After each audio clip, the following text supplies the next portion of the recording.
तो दोस्तों HDFC bank ने अपने क्वार्टर 4 के रिजल्ट को डिस्क्लोज कर दिया है। आइए बढ़ते हैं आगे और बात कर लेते हैं इस बैंक के डाटा के बारे में। डाटा यहाँ पर बैंक ने करोड़ में अनाउंस किया है।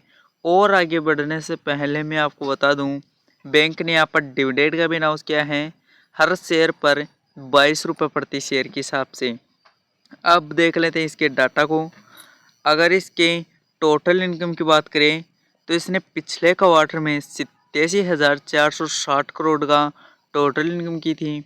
और अगर हम पिछले क्वार्टर 4 की बात करते हैं तो उसमें 89,639 करोड़ की।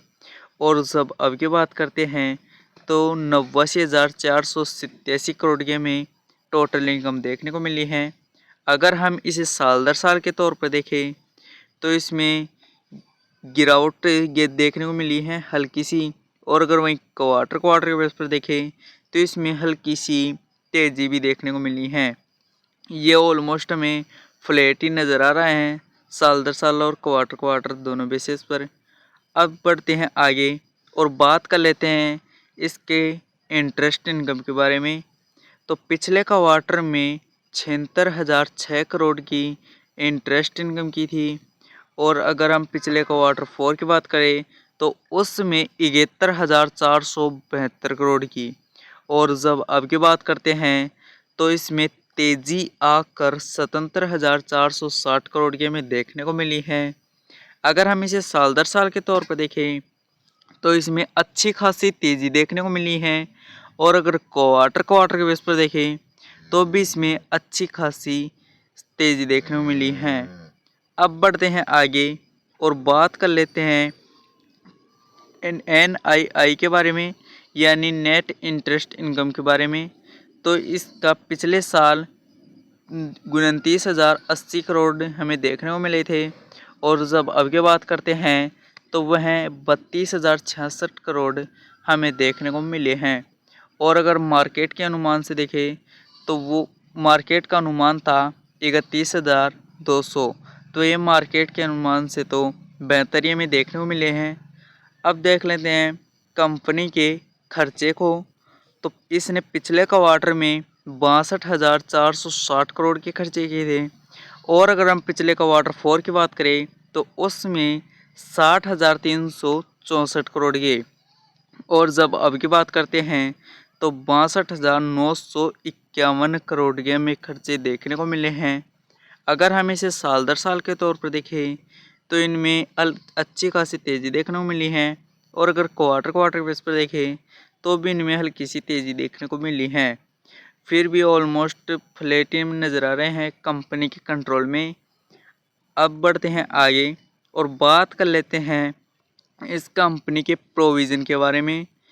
तो पिछले क्वार्टर में 3,153 करोड़ प्रोविज़न के रूप में इस बैंक ने गंवाए थे। और अगर हम पिछले क्वार्टर 4 की बात करते हैं तो उसमें 13,511 करोड़।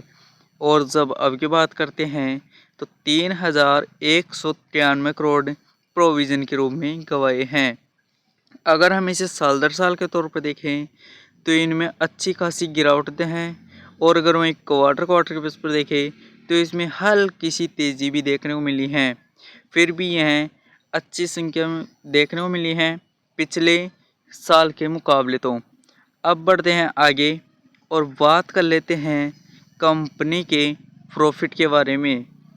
तो पिछले क्वार्टर में 16,735 करोड़ का प्रॉफिट किया था।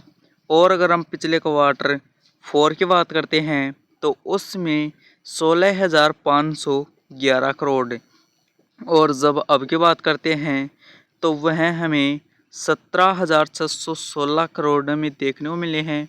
अगर हम इसे साल दर साल के तौर पर देखें तो इसमें अच्छी खासी तेज़ी देखने को मिली है।